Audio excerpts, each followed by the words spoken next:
Well, I'm loaded second. I don't think it matters, but is that all right with you? Yeah, whatever's Okay. good. Okay. Okay, take two. Yeah. Please. All right, everyone. I think we're ready now. Thank you for coming. I am the ghost moderator. I'm just helping out here. Tim is gonna moderate the session. I'm just gonna kick us off real fast with our intro slides. I think we've seen this enough today, but thank you to our sponsors for making this possible, making things cheaper for everyone in the room. Same housekeeping as all the other sessions, but just in case you weren't here, we started as soon as you heard the really loud, the recording has started. Please silence all electronic devices. During the Q&A, please speak loudly because otherwise we have to repeat the question. In this room in particular, is one of the only rooms we don't have an internal sound amplification. These mics are for the benefit for our virtual audience. For the virtual audience, you can add, as you think of them, your questions to the Q&A function on Zoom, and we'll popcorn between live and online questions when we get there. If you're having a problem, virtual audience again, or actually even in the room, if you're using the Zoom events, you can contact immediately conference on thewatershed.org, and one of our amazing elves will help out.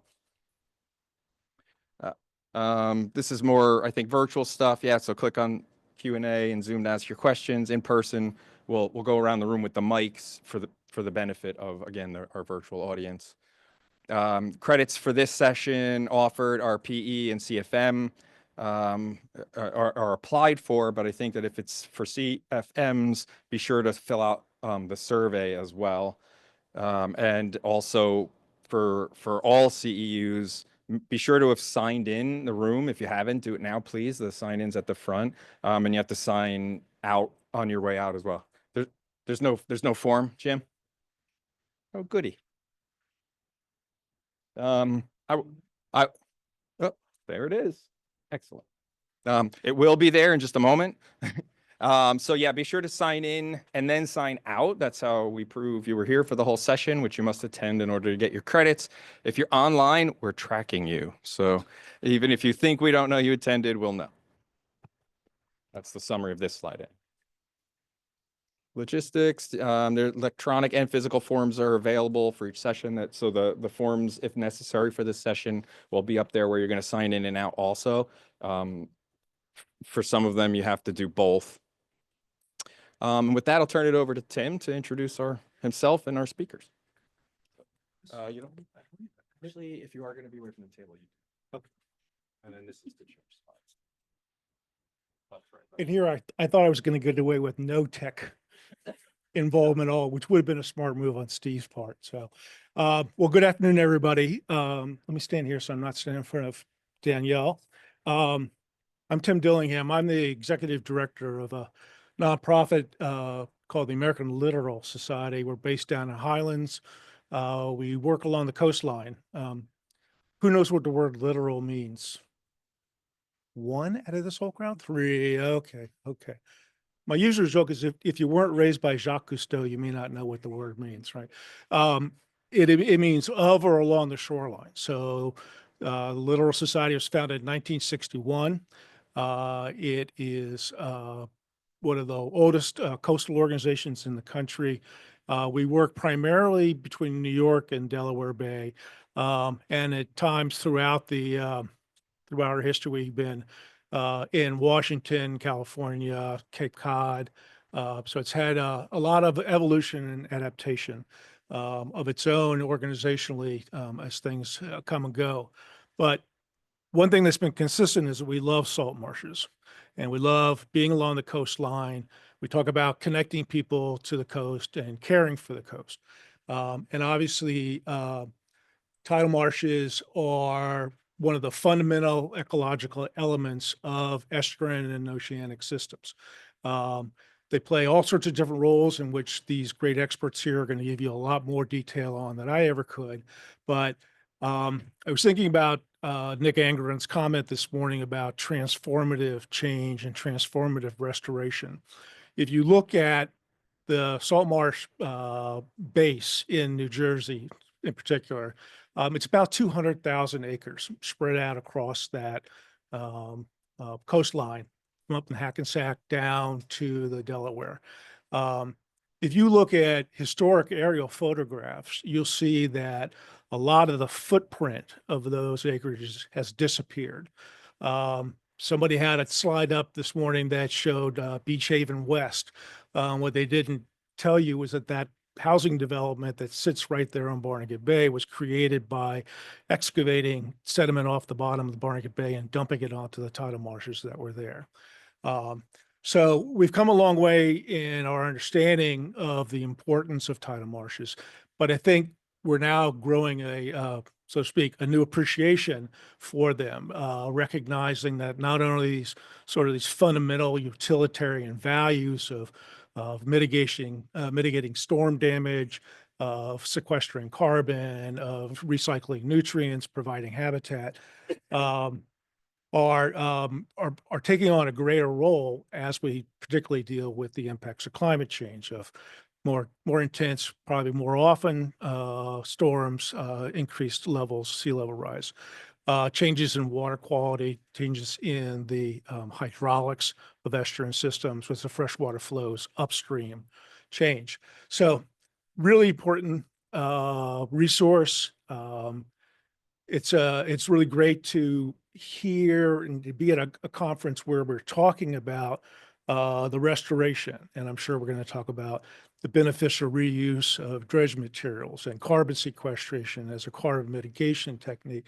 I can tell you, I'm old enough and have been at this long enough that these are ideas that were not on the table 30 years ago. They were swamps to start off with, good disposal places for pig farms and gangsters' bodies and that kind of stuff in New Jersey. But I think we have a new appreciation and a lot of new opportunities. So on the transformative aspect, the coastline, the one constant about coastal processes is that they're dynamic, right? Always in change.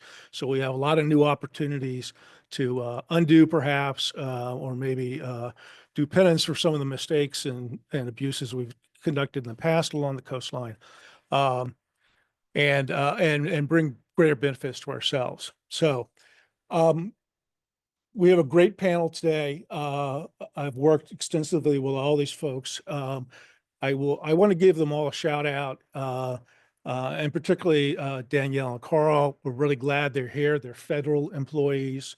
It was up in the air as to perhaps maybe they would not be able to attend and participate, which is a shame for a lot of different reasons. And one, they and Mattia in for Josh. These are folks that, again, their time and their energy and their expertise to taking care of the public trust, right? These resources. And it personal, it borders on criminal, the treatment and the discussion and the characterization of federal employees, particularly federal environmental and natural resource people. So I appreciate them being here. The work that the Littoral Society has done would not have been possible without them, without any of them. And that applies to our colleagues at DEP as well. So without much further ado, I'm going to introduce Danielle and then let her launch right into her presentation. So Danielle McCullough, she's a fish and wildlife biologist for the Delaware Bay Coastal Program at the U.S. Fish and Wildlife Service. She has restored and researched estuarine ecosystems and species for nearly 20 years. Before joining the service in New Jersey, she was a marine scientist working in the Chesapeake Bay on oyster reef restoration, living shorelines, estuarine ecology, and restoration research. In her current role, she plans, implements, funds, monitors coastal resilience and habitat restoration projects that benefit fish, wildlife, and communities.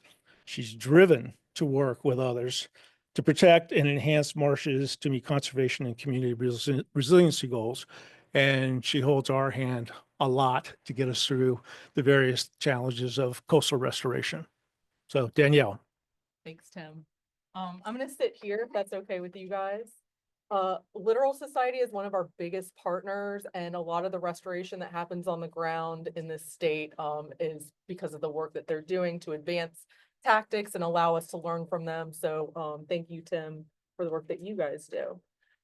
So I want to talk to you guys today a little bit about the restoration activities that we're doing for marshes, some of our priorities and the tactics that we're employing. And then I want to give you guys resources. So I just want to know so I can kind of tailor what I spend a little bit more time on. How many of you restore marshes as part of your duties? How many of you want to? Excellent. This presentation is for you.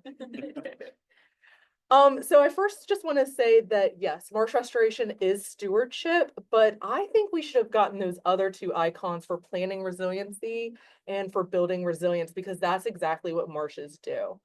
So today I'm just going to talk a little bit about New Jersey marsh loss. I have a feeling Mattia might go into more detail, so I won't steal her thunder on that. I'm going to talk to you about the tactics that U.S. Fish and Wildlife Service is using to restore marshes, present some of our resources and assistance programs to you guys. And then because some of those are more limited these days, I'm going to present some other helpful resources for you. And then I'm going to end with a little word on innovation and urgency. So we've got two major marsh systems in New Jersey, and the New Jersey Back Bay marshes are really special, but we're losing them at a really rapid rate of 9.7%. The erosion rate is about 0.5 meter per year, and this is all exacerbated by sea level rise and limited migration space because we're a pretty densely developed state. So the land use issues, limited migration space, and boat wake traffic is eating up these marshes. And U.S. Fish and Wildlife Service really cares about this because we have two trust resources that we are trying to make sure we have habitat for. And that's the eastern black rail that you see up there, which is federally listed through the Endangered Species Act. And then the salt marsh sparrow, which is proposed for listing. And just a word on, U.S. Fish and Wildlife Service cares about marshes because these are ecosystems for fish and wildlife, and they are really important from that standpoint. But I also want to really stress that marshes are really important for humans. They sequester carbon, they improve our water quality, and it's just good business to restore them. We saw this demonstrated during Hurricane Sandy, where marshes saved the state $625 million in direct flood damages. So restoring marshes is good business, and I think it's really important that we talk about marshes in terms of dollars and cents because everyone speaks money. So you'll hear me do that a couple times today. And then let's move down south to Delaware Bay. We've got a little bit more migration space down here, but we're still losing these marshes at a 2% rate about every 10 years. The shoreline erosion rate here is wild. This is due in part because of a larger tidal range, but it's also because of sea level rise rates increasing so much, and that's messing up sediment transport issues. And these marshes are really interesting because they have these large fringing beaches. Historically, they have. And because we're losing the sand from these beaches, we're losing a sediment input source and a wave attenuation protective barrier for these marshes. So I think it's really important for us to talk about both of these habitats together because it's not one or the other, it's both. And for U.S. Fish and Wildlife Service, we're really interested in protecting these beaches because they provide spawning habitat for horseshoe crabs. And the eggs that come into the bay during the spring kickstart productivity, not just for the fish and the other species that depend on these eggs, but migrating shorebirds like the federally listed Rufa red knot, which is a big reason why we care about the beaches in Delaware Bay and the marshes there too. The marshes here were historically salt hay farmed.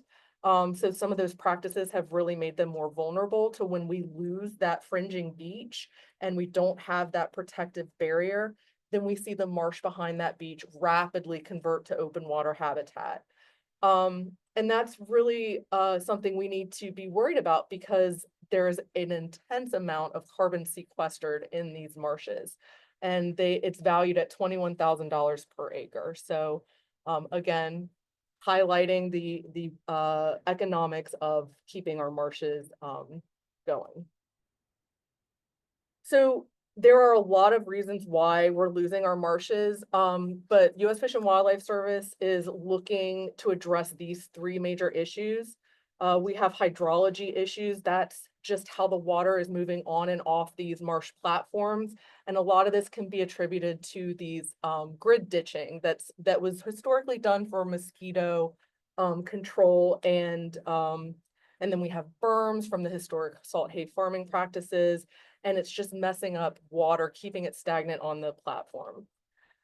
We also don't have a lot of sediment inputs coming into these marshes. This is because we have dams, we don't have large rivers that are giving us sediment, and we're losing elevation for this reason also.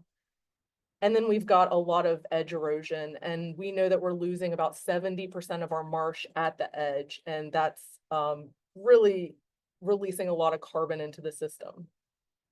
So what is U.S. Fish and Wildlife Service trying to do to address these issues? For the hydrology issues, we're looking to replicate a lot of the methods that have been successful in the Northeast, such as runneling, which is basically creating these small channels to get that stagnant water off the marsh platform and reestablish a more natural inundation rate to increase vegetation. When you increase vegetation, you kind of set that marsh on a self-healing trajectory. And then we're looking at these ditch networks, these linear ditches, and figuring out which ones aren't really helpful in the draining. And can we fill it with a natural material to kind of collect what sediment is on the marsh and get the vegetation to grow up? We're also looking at where we have tidal restrictions. We're looking at improving impoundments and other hydrological improvements. We've got 15 different sites throughout New Jersey and into Delaware where we are doing robust assessments to make sure that we are improving hydrology in a way that's going to set these marshes on a self-healing trajectory. And just a word that this can be a really low cost, low disturbance tactic to giving marshes a leg up as they face sea level rise changes. We are also looking to not waste sediment resources when available, and we're trying to be as efficient with sediment resources as possible. So we're looking to place sediment in marshes at various elevations, and we're trying to be really strategic about how we do that. For instance, we're really looking to restore low marsh. We don't want to pile up material so that it creates issues or impedes natural processes. To kind of get that higher elevation, once a low marsh is established, we're looking to use organic material, because we have found that if we are trying to target some of those high marsh species like Spartina patens, it requires kind of using a more organic material. So kind of these phased approaches, a little bit of material at a time, come back and see if we can reach our elevation targets with the organic material. We're also looking at using sand to create sand berms, or reestablishing those fringing beaches that can passively nourish the marsh or knock down some of that wave energy. This is an evolving field. Using sediment is a relatively new idea, and there's so many different ways to do this. So everywhere where we're trying these different tactics, we're making sure that we have a robust data collection before the project even gets started, and we're making sure that we somehow collect data after. And we've talked before in sessions that monitoring money is a problem, but I've got some resources to help you guys with that. We can talk about that in a second. This is a really cool project. This is an aerial drone imagery from Dr. Joe Smith. He's our Edwin B. Forsyth refuge biologist, and he's working with Brick Township to beneficially use the material that they dredge out of channels to reestablish marsh in an impounded marsh area. And I really like this project because the pipe diameter that they're using is about 8 inches, which allows them to be able to move the pipe to reach their restoration objectives better. It's slow, it's steady, it's not like a fire hose going out in here. And this is one of those sites where Joe's gonna come back and build up some of that high elevation marsh with organic material. The work he's done is really cool. He's found that in unaltered marshes in New Jersey, we see a lot of mounds and dips, a lot of topographic heterogeneity. And we're also seeing a lot of habitat heterogeneity. And those marshes tend to be a lot more resilient. So we're trying to learn from nature. We're not in a natural system, okay? Everything's going to be impacted by the things that we're doing across the landscape. But if we can reestablish processes and kind of mimic what we see works in nature, that's the objective. And I would be remiss not to mention edge erosion. And sometimes this can be a controversial topic because I hear people say, why hold the line? And I think it really comes down to objectives for any of these restoration projects. What are your objectives? And if your objective is to protect and maximize the processes within a given landscape that has nowhere else to go, then maybe it makes sense to think about strategies that will help you preserve what you have. And I think it's important to mimic nature. You know, in our back bays and in Delaware Bay, we had big, huge oyster reefs from the intertidal into the subtidal, and those are gone. So those sediment retaining, wave attenuating properties are no longer there. It makes sense to try to mimic what a natural oyster reef would do. There are habitat trade-offs with doing that, and you need to weigh that. I'll talk a little bit about permitting and working with your resource managers to make sure your ecological goals are in line with what they want, but it's one strategy that we're using to protect our marshes. And I just wanted to throw this visual up here. This is an example of a project that we have going on in Waretown, where we have a large impoundment that completely converted to open water. We've got this southern marsh that's got the grid ditching and it's rapidly losing elevation. And we completely lost the fringing beach here. So we've got a large team. We're working with the Nature Conservancy, NJDEP, New Jersey Fish and Wildlife, NJ DOT to use their sediments, Ducks Unlimited, and then US Fish and Wildlife Service. And we're doing a robust assessment, and we're running our restoration targets through hydrological models so that we can really understand what it may look like once we manipulate this landscape with the sediment and the hydrological manipulations that we're planning. So just an example of taking like an ecosystem lens to some of these projects. We're not targeting one habitat, we're looking at the whole. And with that, the fringing beach that we lost, seagrass came into that area. It's shallow, it's warm, so the seagrass isn't really thriving. It's just kind of showing up, but we're working with our resource managers to educate them on, yes, we may be placing sand in this system and we may be impacting this seagrass in the near term, but we're also using this project as an opportunity to pilot seagrass restoration techniques. And we're doing that in partnership with NJDOT, Monmouth University, and the Nature Conservancy. Because right now in New Jersey and in our back bays, we don't really have a seagrass restoration manual, and we want to develop that. We want to make sure that all of these habitats have a chance to keep up, and that even if we have to weigh and trade habitat trade-offs, that the long-term is benefiting all of these habitats. This is just a quick map to show you some of the sites where we're looking to use sediment to restore marshes in conjunction with these other tactics that I mentioned. And now just a word on US Fish and Wildlife Service. Well, we'll continue on. So I work in the Delaware Bay Coastal Program. I don't review permits. I'm not a regulator, but I did want to point you to this resource that if you are seeking permits and want to consult with US Fish and Wildlife Service on your marsh restoration project, that's a great website to go to. It gives you a lot of information on how to do that. My program is a restoration program, and we work with partners on our 3 priorities, which are coastal resilience, beach, and marsh habitat. And we do everything from the initial team building, like making sure we have an academic institution to monitor, an engineer from a firm to give us those hydrological models and those engineering designs. We ghostwrite and locate funding. We collect baseline data. We can help with the design work and providing technical assistance. And we're a great liaison for permitting because we are a federal agency. And then we do monitor. So we've got some equipment that can help us collect baseline and post-construction monitoring. We have acoustic recording devices to monitor bird communities. We have RTK equipment to collect elevation data. So really, we just want to fill the gaps to really facilitate this work and make sure that we're not only doing it, but we're doing it successfully and we're advancing this evolving practice. A word about our resource agencies. So with NOAA Fisheries, Jesse Murray, my co-host, and I lead this work group. It's called the Coastal Habitat and Resources Restoration and Management Work Group.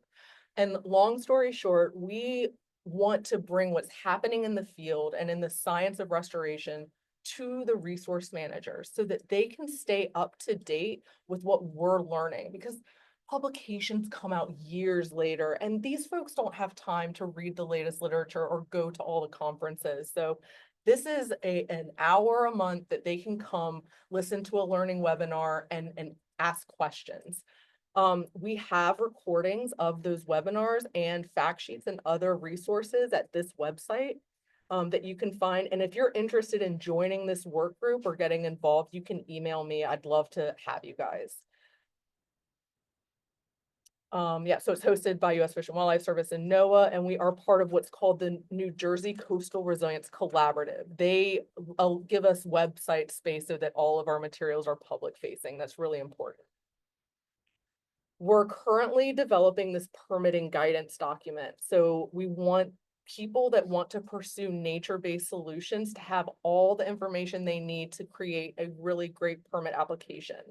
We're not reinventing the wheel. We're not rewriting policy. We are merely putting it in one spot for everyone to locate, and it's full of links and contacts and emails that you can use as you navigate your project planning so that you can get your resource managers in on your project early. We're pulling heavily from this document. If you're working in marshes and you're looking to use sediment, I highly recommend referencing this. Go ahead and take a picture. This efficient permitting roadmap really concisely explains the federal permitting process and all the regulations that you would have to comply with. But this one's even better. This just got released in January. They did what we wanted to do with our permitting guidance document, but this is just for the federal process. It's full of graphs and diagrams, and it explains everything in flow charts with timelines.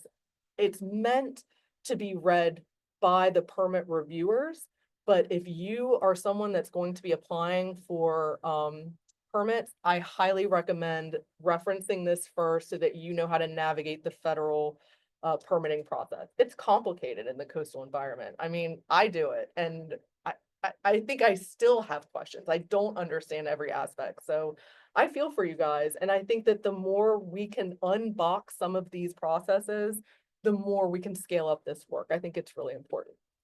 The difference for ours is we're going to have chapters for each state so that if you're working in the Mid-Atlantic area, you have the federal side and the state side all in one. So I really wanted to present a lot of the funding avenues that U.S. Fish and Wildlife Service has for nature-based solutions and marsh restoration projects.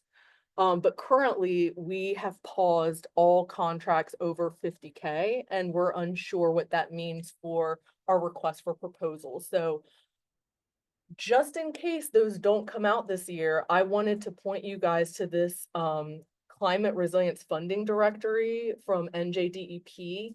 It's a fantastic resource for locating funding for your nature-based solution project. This is the QR code. Take a picture, save it. I'm happy for this presentation to go out to people because I want you guys to have these resources in your pocket. The other thing I want to point you to is the Beneficial Use Learning Network. This is a Mid-Atlantic work group that takes all the different case studies in the Mid-Atlantic region and shares information about them. Wins, losses, they have experts come to the table, present their findings to this group. And all of that has been recorded and is publicly available through the Coastal Resilience Collaborative's webpage. They are summarizing everything learned through that effort into a series of guidance documents that will be coming soon.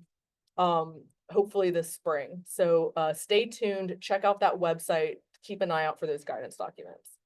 I know Mattia is probably going to talk about New Jersey Restores. So I'm not going to go into that, but I'll just say this. I use that tool suite for every single one of my projects. It's square one. So really suggest you guys check that out.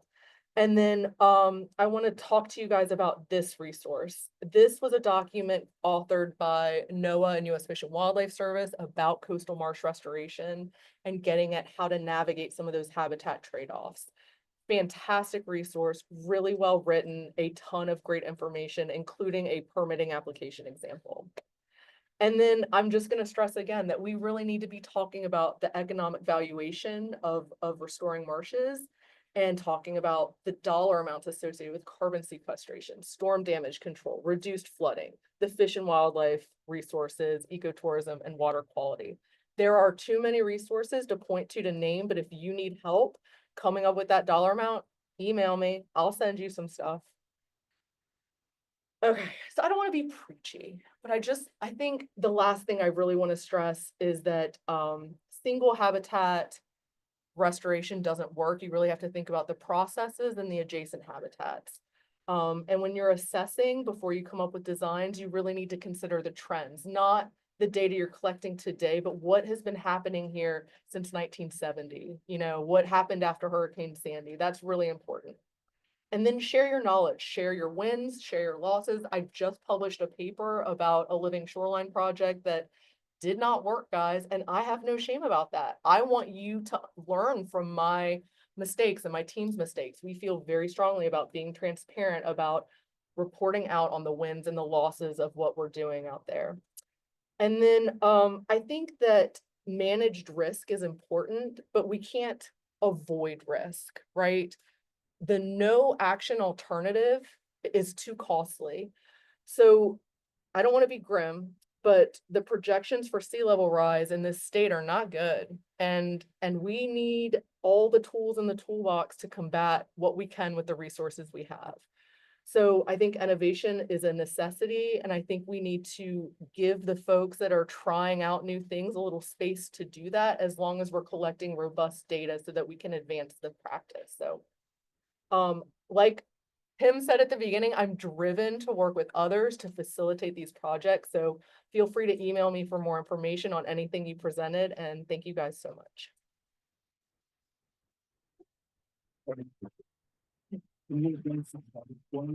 Advance them for me? Yeah, oh, sure. Carl, do you want? There's a clicker. There is a clicker. Oh, take it. I'm happy to be back up though. Who's gonna?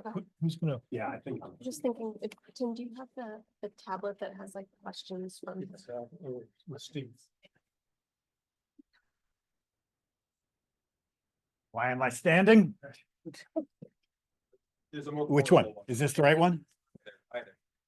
Either one? The other one's probably easier to. This is the one that goes to the Zoom? Look like Rod Stewart right now. Yes. Welcome to the Twilight Zone then. All right, I'm standing because the earlier presentation, there's a lot of white noise in the back. There's, you know what I'm talking about, backroom people. So this is for you. All right, let's find out who we are. How many of you are undergrads currently? Undergrads? How many of you are overgrads? Way too educated. How many of you are way over and yonder grads? Okay, yay. There's a little of everybody here. Good. So why don't we just start with something for you undergrads, little Salt Marsh eye candy. Whoop. All right, here's a park that was just constructed last year on the Newtown Creek in Brooklyn. What's wrong with this little project? It's that's not exactly a salt marsh. They had an opportunity to do salt marsh, but they wanted to maximize the hard surfaces. They had an opportunity to add to the Newtown Creek something that was a little bit more soft and amenable, but it does have a get down. That's what they call that, a get down. Okay. I don't like to do projects like these, but let's just face it, this is a Superfund site, the Newtown Creek. And permitting for any in-water work at this point is just a miserable task. And so your project probably is not going to get permitted because the EPA is going to dredge this place up. And if you build some kind of habitat, what does that say? That says, we are willing to invite creatures into this waterway. It sort of defeats the purpose, all right? If you're saying that the habitat is too contaminated for creatures, then you certainly wouldn't build a habitat in that contaminated waterway until it gets cleaned up, right? So even though that's not my bag to build one of those, that's what we're left with in urban waters. Same thing here. Colleague of mine, Lee Weidentraub, designed this wonderful Passaic River Park in Newark, but guess what? The sediment underneath this cantilevered walkway is contaminated with a load of dioxin, one of the nasty pollutants in this world. But in the meantime, this used to be a really trashy place, and people are really attracted to the sticks. In fact, people just say, just meet me under the sticks. It's fascinating. Landscape architecture. Okay, Brooklyn Bridge Park. This is like a 1 acre little wetland, really works. Very cool.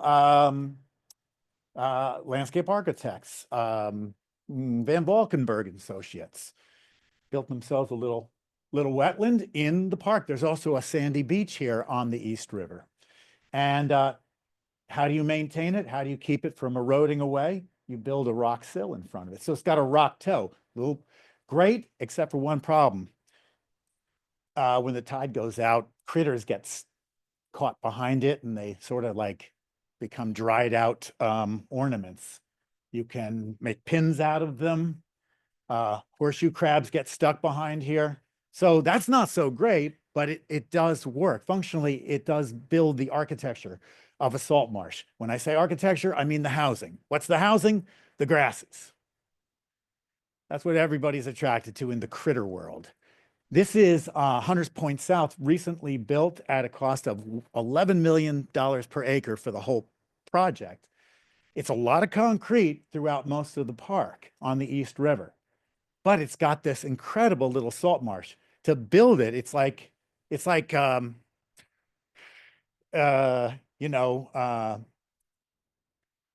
most fortified salt marsh that ever was constructed, right? It would be like trying to bust out of Alcatraz here.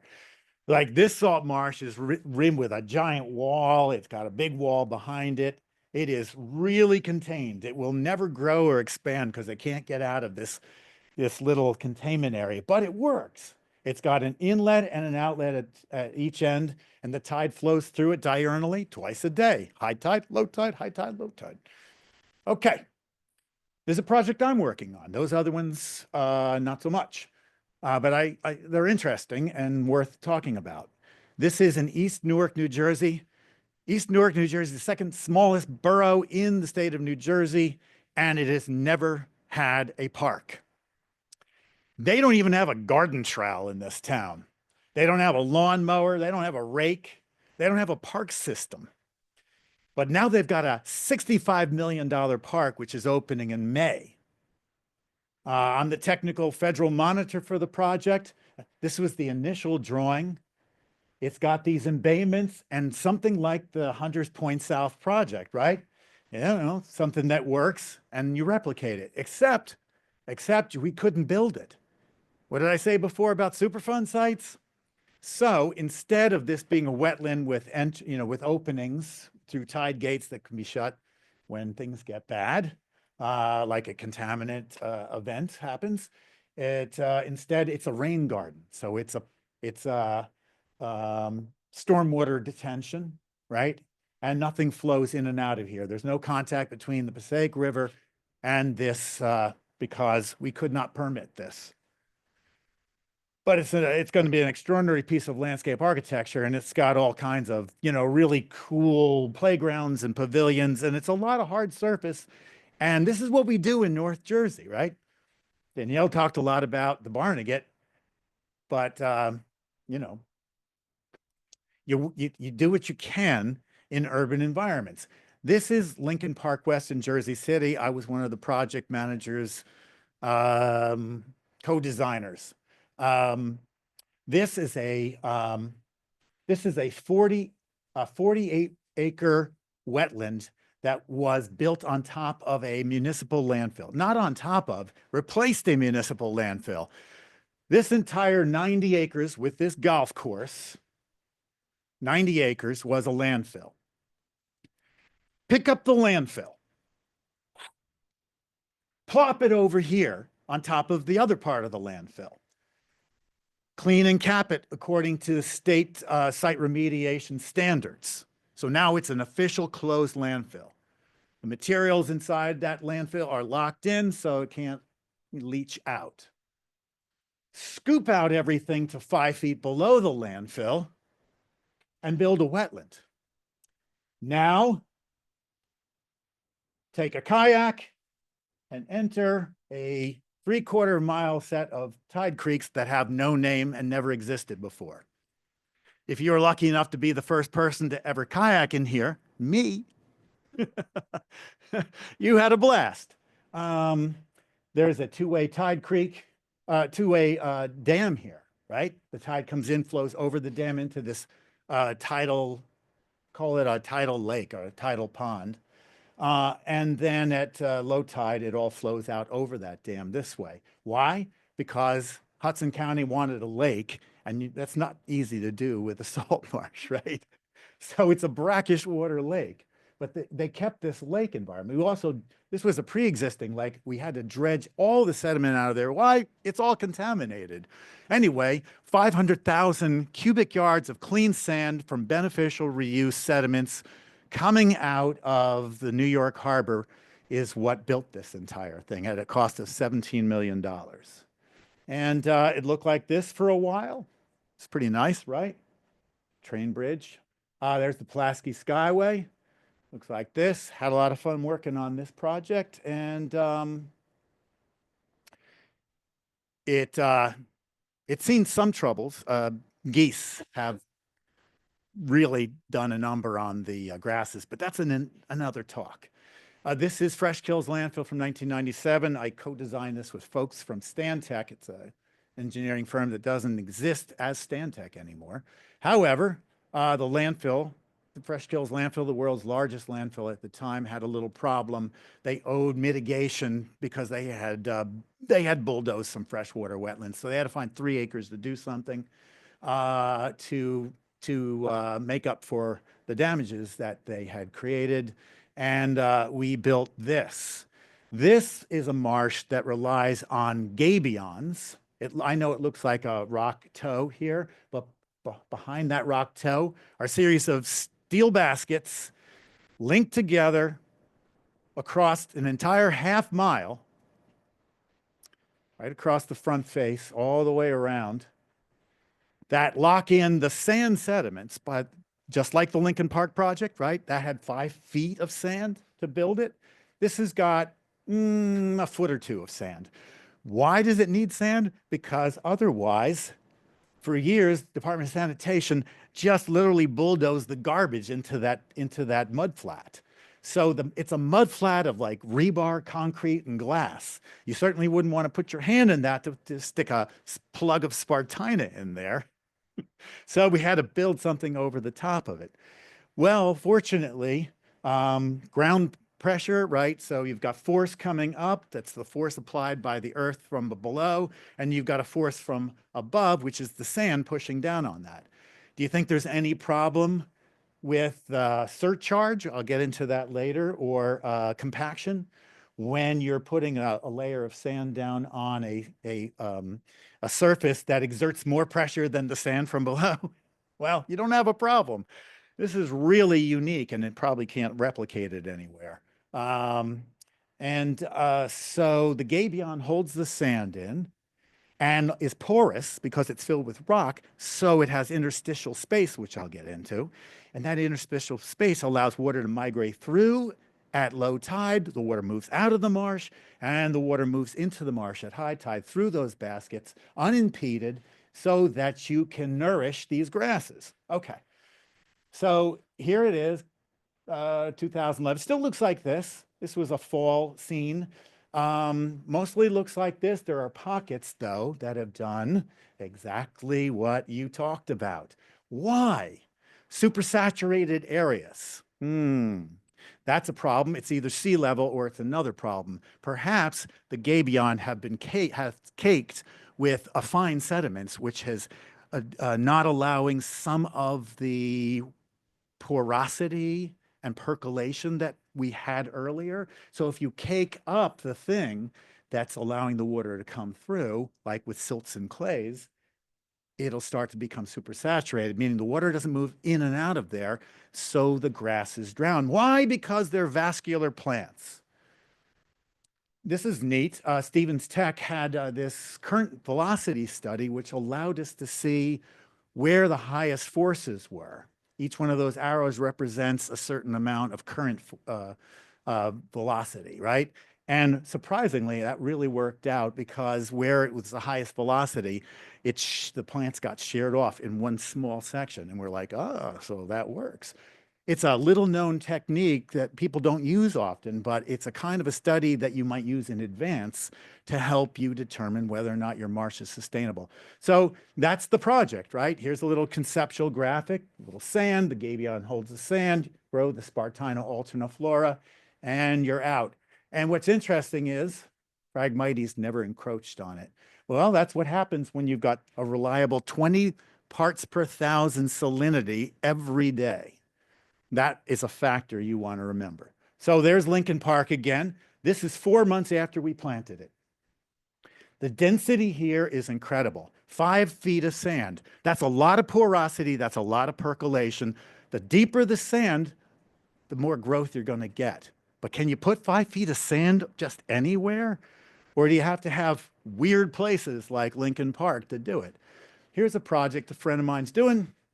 In Newtown Creek. He can't get it permitted, same reason as before. But what he hadn't anticipated were the forces that would probably deconstruct this, erosional forces. Plus, he's putting a layer of sand onto a really fine clay silt mud. What happens? The sand he puts on top to create the elevation compacts, which is pressure from above going down below, right? Or if it doesn't have that kind of compaction below, it has what you have when you have like a buoyant like water, right? The muds below are sort of earth and they're water, right? They're just unconsolidated muds. So then what do you get? You get displacement, right? Archimedes. So surcharge, which is the horizontal displacement outward of a force applying pressure, pushing things laterally, or compaction, downward force, compressing what's below. Either way, bad news for this project. So if it had gabions to hold back the sediment, might work, but what are the gabions sitting on? 5, 6 feet of unconsolidated mud. What's going to happen to them? They're going to sink into the mud. So unless you put pilings down here and then place the gabion on top, you're going nowhere. This is the difficulty of working in urban restoration. Okay, now that's a project at the Red Bank Library that never happened. There was a failing bulkhead. The failing bulkhead, sand was pouring out, the earth material was pouring out, but behind the decaying wooden bulkhead. You could fall into this thing and no one find you till next week. However, just recently, before we had come up with this plan, a man tripped on natural vegetation on the shoreline. He tripped on some Phragmites that was laying on a natural shoreline, and he sued the town for $10 million because he tripped on natural vegetation. So the town said, no more natural vegetation. We're not going to put any of this salt marsh in here, and we're just going to rebuild the bulkhead. And away we went. So it never got built. But terracing is a technique that can be used in these horizontally challenged conditions, right? You're squeezed from between the water and the town, and there's no place to go. And terracing is one of your tools. Gabions, can be loaded with rock, they can be loaded with oysters. And you can use these as passive restoration if you put a bunch of them out in open water in front of a salt marsh as a kind of a barrier that where they will slow waters down enough to have sediments settle out so that it's a passive kind of salt marsh restoration, right? There's me. I helped build this thing with my colleague Meredith Comey at Navy Earl. Raritan Bay, you cannot generally get a permit to build oyster reefs, but you can at Navy Earl because they have laser sights on their weapons, and you do not come close to the pier. So, but you can't do it anywhere else because the state is afraid that you might come along and poach the oysters and eat them and get sick. And if you do that, you're harming the entire oyster industry in New Jersey. Okay, so we're almost done with this. That's a passive form of restoration whereby WADs, wave attenuation barriers, or devices, that makes WAD, are placed out in front in order to change the velocity, direction, speed of the waters coming here. And hopefully then all the sediment drops in here and you can rebuild the frontage of the salt marsh. There, are we done? Yeah, I understand. I was looking at the clock before and going, uh-oh, trouble. Okay, thin layer placement. We're really not going to be able to say much about it. Here's the architecture, grasses. That's the biology in the architecture. Here's this, right? That's your tide in New York Harbor, about 5 foot range. Okay, tide comes up, gets up about here, down to my feet. Okay, that's your tide range you're dealing with. There's mean sea level. There's your mean low, and your mean high. I won't explain all that, but you might also see it this way. Different datum. What did you see here? Different numbers. Why? You're looking at NAVD 88. It's a different datum. It assigns mean sea level as 0. NOAA datum assigns mean low water as 0. Watch out for what datum you're working in, because you can get very confused. This is thin layer placement in my mind. 4 inches, 10 centimeters. This is thin layer placement according to the Army Corps, 1 to 2 feet. How is that thin? Well, I don't think it is. And also, sand is a great medium because percolation, interstitial space, porosity percolation, allowing water to move in and out so that vascular plants can be fed. In a layman's sense, that's how it works, right? Downward forces, upward forces. When you place a large amount of material, PSI, right? Pounds per square inch, upward force, can it withstand it, or will it surcharge, or will it compact below and then thus reduce your elevation? So the deeper you get, the more pounds per square inch downward force, the less likely you're going to be able to maintain the height. Okay, so that's some of the problems that we face. I'm not saying don't do this technique. I'm saying know your limitations. So some of these have failed, and it's because I think people don't know the limitations on it. So let's say currently, Spartina wants to grow between mean sea level and mean high water, and it'll grow in this range. And then Spartina patens, the high marsh, wants to grow in this narrow band right here. And you say to me, I want to rebuild a marsh that's lost 50%, and it's mostly low marsh. And I used to be able to walk kind of like this on it, but now I got to leap between hummocks of Spartina. And it's lost a lot. It's lost rib mussels. It's lost snails. It's lost insects. It's lost some of the architecture. Okay.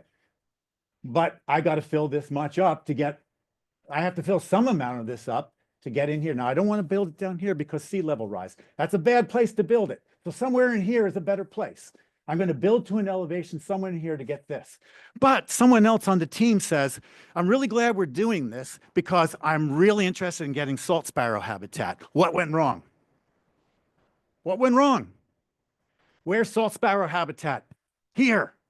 But the marsh is in here. It's a low marsh. But the project plan says we're only going to fill up to the elevation in the low marsh. Well, you're not going to get salt sparrows to nest here because they're up here. But if you decide to do that and you do get the sediment up to here, what's going to happen? The 50% of the salt marsh that's still functioning and has value is completely bulldozed over, and you have an empty, completely empty area that now doesn't have the 50% functionality.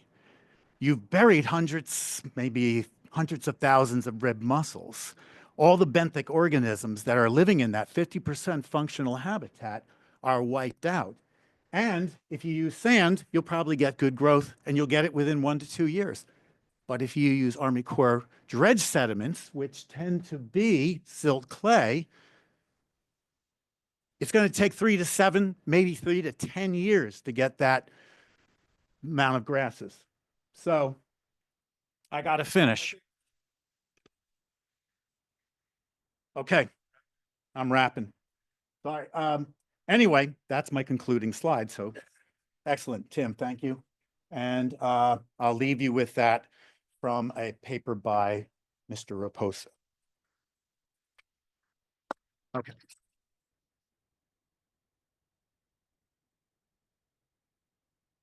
I did promise you passion.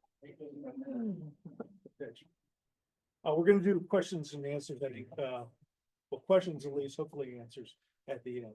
Right now, last but not least, T. Yepson is the bureau chief for the Division of Science and Research for the state of New Jersey's Department of Environmental Protection. And that's the extent of her bio that I have. So anything you want to add to that, Tia, before you jump into your. Sure. So I'm the bureau chief in the Division of Science and Research at the New Jersey DEP. I'm also a wetland ecologist, and I've worked in restoration and monitoring for the past 15 years of wetlands. My colleague Joshua Moody was supposed to give this talk today, but he wasn't able to be here. But we work really closely together, so I think it'll be okay. So as a quick overview, I'll touch on some of the services that wetlands provide, which these guys also touched on, some of the threats to coastal wetlands, and then I'll talk about some of the ways that New Jersey DEP, where I work, is working on tidal wetland restoration. So we'll start talking about data collection, and then we'll talk about how we use the collected data to help inform tools that are used to make decisions about salt marsh restoration, and then highlight some of the ways that DEP works in implementing tidal wetland restoration projects. So yeah, New Jersey is rich in coastal wetlands. As Tim said, we have around 200,000 acres of tidal wetlands that start in Trenton, New Jersey, go all the way down the Delaware River and estuary, go all the way up the Atlantic coast, and all the way up into the Meadowlands. And they provide a number of ecosystem services that people enjoy, including improved water quality, fish and wildlife habitat, flood protection, carbon sequestration, nutrient removal, and recreation. And I think they are especially beautiful. Unfortunately, wetlands are vulnerable to negative impacts from a variety of factors. So tidal wetlands, as I'm sure you've seen by now, exists between the water and the land in this really narrow band of elevation that Carl was showing, where that's alternately flooded and exposed. And so it's a kind of a tenuous spot to have your habitat. And it's also a very dynamic system. It changes a lot over time. And salt marshes can be lost due to development, filling, pollution, ditching, hydrologic changes from infrastructure, like roads and sea level rise. You can see some roads in this second picture kind of crisscrossing the marsh and messing with the hydrology. Invasive species such as Phragmites change the local ecology, and more frequent and intense storms and precipitation, as well as sea level rise from anthropogenically induced climate change. So these stressors can lead to coastal wetland loss along the waterward edge, which we've seen some pictures of, but here's some erosion that's happening. It breaks up the edge of the marsh. as well as some interior drowning, which we've also talked about. And that's especially true in areas that have been ditched. So DEP is helping to support coastal wetlands by building resilience in a number of different ways. So first, we support data collection and efforts that help us to track the health and condition of tidal wetlands across the state over time. And understanding these trajectories, like Danielle said, is really important for understanding where the marsh is going. And that's really helpful to inform intervention tactics. So second, we develop some tools that take the data that's been collected and make it into these user-friendly products that help both regulators and wetland restoration practitioners to identify where restoration is needed, understand kind of what the wetland should look like, what the issues are at the place, and to help them identify tactics. And we also work on best management practices that can help people to, through this process. And then finally, the DEP also implements natural infrastructure projects. So in terms of tidal wetlands, we help to have a number of grant programs that help to fund coastal wetland restoration. Our Office of Natural Resource Restoration and our Division of Fish and Wildlife actually do some on-the-ground restoration projects. And then we also are involved in permitting these projects. So one of the ways that we help to coordinate and fund data collection is through the New Jersey Tidal Wetlands Monitoring Network. This is a network of about 15 different organizations that collect long-term monitoring information in tidal wetlands across the state. And in 2019, we banded together to try to pull all of that data together and make it more publicly available. So before there might be a report or a scientific journal article that would use this data, but it wasn't widely available to the public or summarized in a way that was particularly useful. So the network has come together to help the partners fund their data collection. We've standardized our methodologies. We have developed a database to house the data. And we're going to be, have a database, which I'll show in the next slide, that we'll be releasing soon. So the network collects a lot of different information about salt marshes, but it's mostly the primary data collection. So we are measuring things. We end up with numbers at the end of our data collection. One of the primary things is looking at wetland elevation change over time. This is a surface elevation table where you basically drop little pins and measure millimeter changes of elevation. And so what we're looking for is whether or not the tidal wetland is gaining elevation at a rate that is keeping pace with sea level rise or hopefully exceeding that rate. One of the cool things about tidal wetlands is that they can actually gain elevation. The way that they gain elevation is through accretion. So one of the things we measure are accretion rates. We spread this white feldspar clay on the top of the marsh, cut these little marsh brownies, and then what you can see above the white layer of clay is accreted sediments and plant material. And that helps the marsh to gain elevation. And then we also look at vegetation communities. So this data helps us to track wetland health and condition over time and, and amongst the different regions of New Jersey. So the data is being housed in a new ArcGIS hub, and that hub is the sort of background information for a publicly facing website that has some summary data by region and also across the state.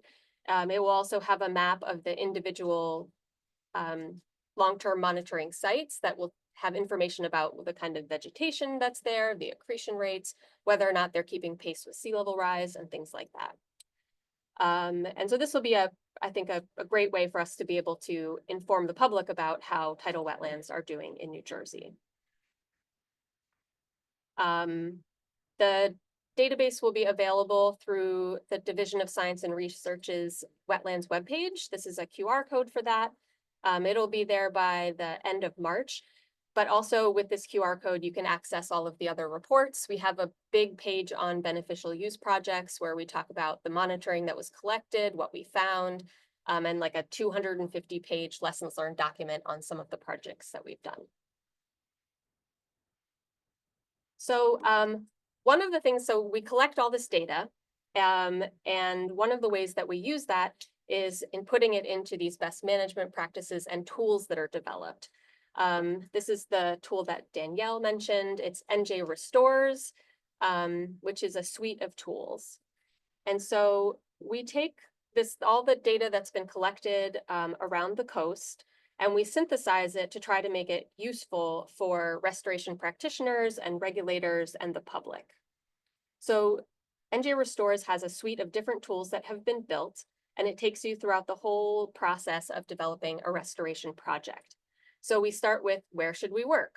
The Coastal Restoration and Adaptation Plan, or CRAP, is an interactive web map that helps you to take a look at some of the issues that salt marshes face, and also helps you think about what type of ecosystem service benefits might be benefited by doing a restoration project in that specific area.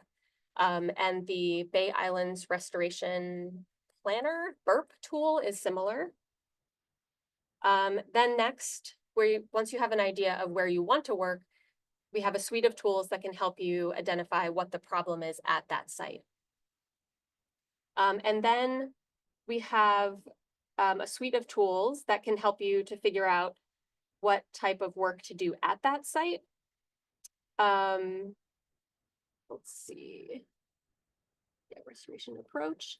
And can also help you make decisions about how to put a team together, and the living shoreline feasibility model, for example, helps you build your team and also helps you think through how difficult the project will be to make sure that you have the right team members and right resources on board. But one of the things that's been missing from this is a way to look at a lot of what Carl and Danielle were talking about. You look at a marsh parcel, and there's a lot of things that could be happening there. So it can be eroding from the edge, losing area. It can also be migrating inland. As sea level rises, marshes can, in some cases, form in areas that weren't flooded before. And so you have these dynamic changes of the area of the marsh, but then the marsh can also be either gaining elevation relative to sea level rise or losing elevation relative to sea level rise. So one of the things that we're doing with the New Jersey tidal wetlands monitoring data is working on a new segment that will be incorporated into the Restores tool to look at this idea of kind of self-maintenance. So is a holistic look at the dynamic nature of the marsh. The development of this project is currently underway through efforts between DEP, Stockton, Monmouth, and Rutgers. And it's funded by a NOAA Coastal Resilience grant. The tool has looks at a number of these different factors. So it looks at marsh migration and erosion, climate elevation change, and vegetation health. And it uses, for the most part, all existing data sets. We have all kinds of different map layers that are available for the coast, and the different ways that you combine those data layers can help you to answer questions. So then the tier 1 factors get combined into this tier 2, where we look at the horizontal prognosis and the vertical prognosis. And then those two tiers can then be combined to have more of an idea about what the marsh does. So another way, so next I'll talk about a little bit about how we're working to implement restoration on the ground. And we implement restoration projects for a variety of different goals, but one of the newest ones is doing tidal wetland restoration projects for carbon sequestration. So in New Jersey, we have an ambitious goal to reduce our carbon footprint by 80% by the year 2050. And our analysis has showed that we can't do that without investing in carbon sequestration in our natural and working lands, one of which is tidal wetlands. And so we've put together a natural and working land strategy, which identifies ambitious targets and ways to meet these targets. And so we have some for living shorelines and salt marsh restoration projects. The Natural Climate Solutions Grant Program is one way that we are working to meet these ambitious targets. So this is the Natural Climate Solutions Grant Program funds carbon sequestration projects, both forestry projects and salt marsh projects, which we also call blue carbon projects. It's funded through our participation in the Regional Greenhouse Gas Initiative, which is a regional cap and trade program for electric generation companies. And last year we awarded about around $25 million towards green and blue projects, and 5 of those were carbon sequestration projects in salt marshes. And so we have some tools where we estimate what we think the carbon sequestration benefit of those projects will be. But what's really exciting is that we're starting a new project with Rowan University to actually measure the net carbon sequestration change in these projects. The types of projects that are eligible for the Natural Climate Solutions Grant funding in terms of blue carbon include living shoreline, so protecting the edge, restoring tidal flows and tidal wetlands to increase their salinity and increase their vegetation cover. Other types of projects, like the beneficial use projects that increase vegetation cover, and also SAV restoration. And it's exciting because we'll have another RFP that will be released this year to fund more restoration projects. This is state funding, so at least for right now, with the federal cuts, this may be a good source of funding for the restoration community for the next few years.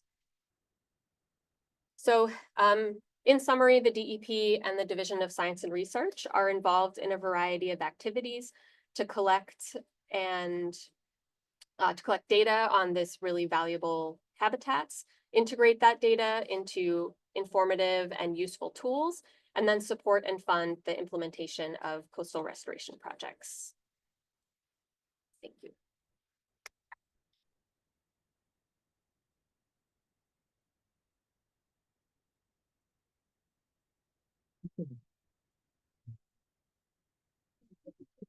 Lots of great information. Look at that. Yeah. Next year.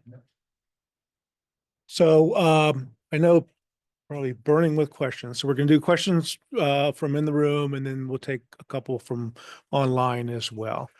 Currently, there are no questions online. Excellent. Okay, room, let's go. Don't forget to sign out on your form if you're looking to use, or on our sign out sheet rather. And if you need to submit a form, fill that out and then here at the front desk on the way out. The mingling session, I mean, the time is kind of technically up, but it's just a mingling session after this. Everybody's welcome to join that, but that also leaves time for whoever's willing to stay.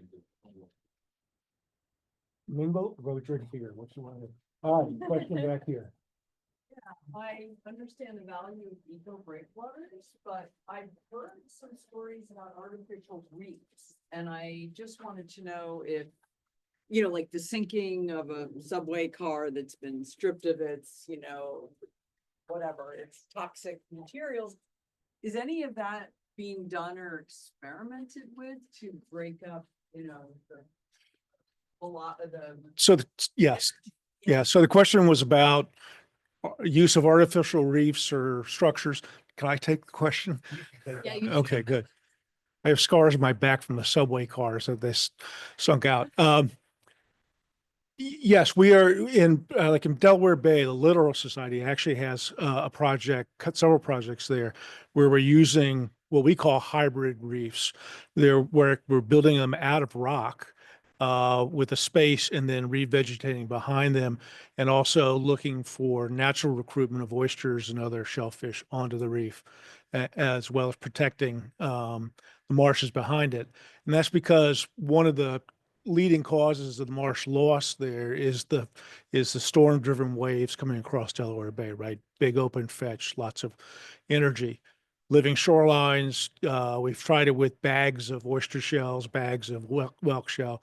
Just too much energy during a storm won't protect the features behind it that you're trying to restore. On the artificial reef side, nobody's proposed doing it with materials other than rock at the moment, right? The artificial reef program is really offshore. It's about aggregating fish for fishermen and divers and others to catch them, in essence, right? So. There are the barges at the mouth of the Morris that were sunk Ye- for protection. Yeah, so there's a good cautionary tale. If you know the Morris River, there was one of Matthias' pictures, I think, had the sloughing of the edge of the marsh.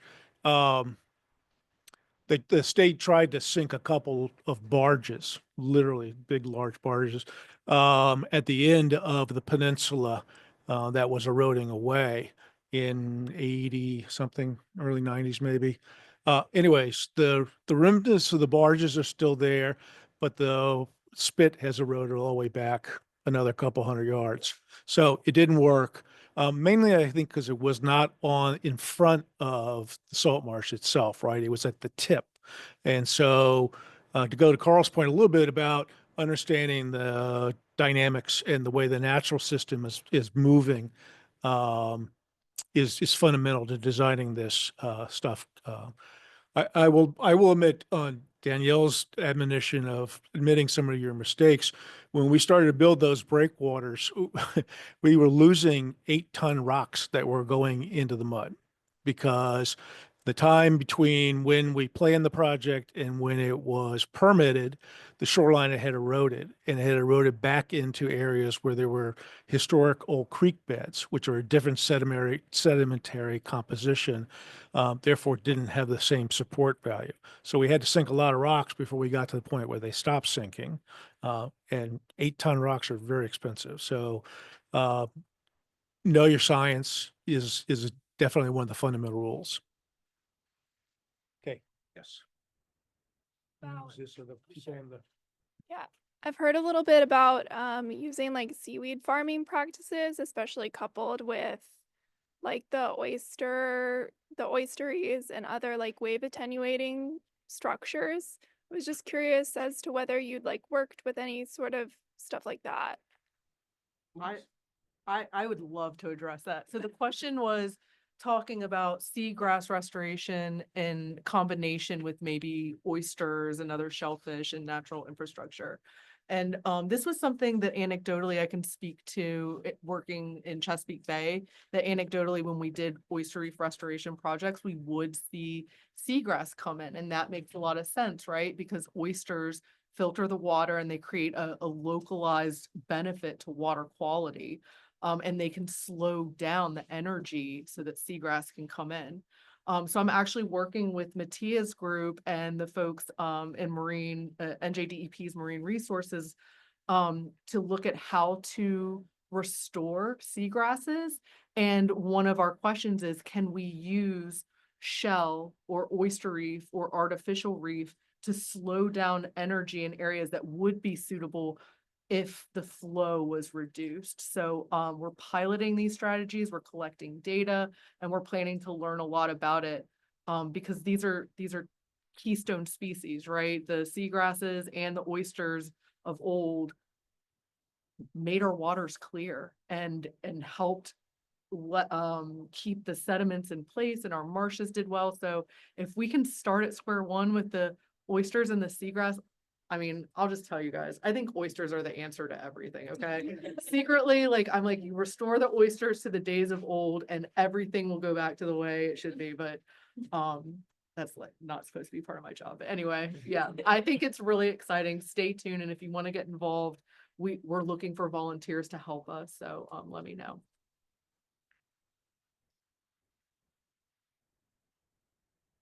Question about the question. What does it mean? Yeah. Thank you. I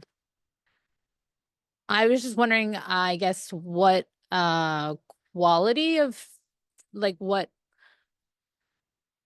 we've talked a lot about, or there's been a lot of references to the contamination levels of contamination of the dredge, of our rivers, and I'm just wondering, is it all beach quality, spoils? What's kind of, I don't know. Do we have some more details about that?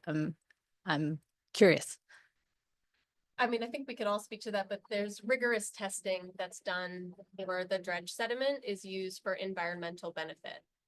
There's both federal and state requirements for that. So it's heavily tested And there's a lot of discussion that happens. And unfortunately, sometimes that means that some projects, don't move forward. I don't know if anyone else has anything to add to that. I'll just say that sand tends to not hold on to contaminants as much as some of the fines do. But every project you have to undergo rigorous testing. It's the molecular, it's a geotechnical issue. The molecular structure of clays in particular, and the way they lay upon each other geometrically, they're platy, right? Precludes movement of water, which is necessary for the growth of plants, but also contaminants tend to adhere to fine particulates. So they do not adhere to sand, which is largely made of quartzes or other materials that don't have adherence properties. So you tend to get clean sand, whereas you tend, if you use mud, you're tending to hold and trap contaminants. That's why the testing. And sometimes muds will come up at baseline, meaning they have about the same amount of contamination that's in and around the rest of the harbor. They tend not to be extremely clean, however. I think the bottom line on that is that the quality results from the test guides how it can be used, right? And it's a huge issue, all the projects Carl spoke about, because so much of particularly the northern part of the state has historic contamination, really limits our ability to work there. Anybody else have another question? Anything online? Okay. I'd like to thank our speakers again. There was a wealth of knowledge there.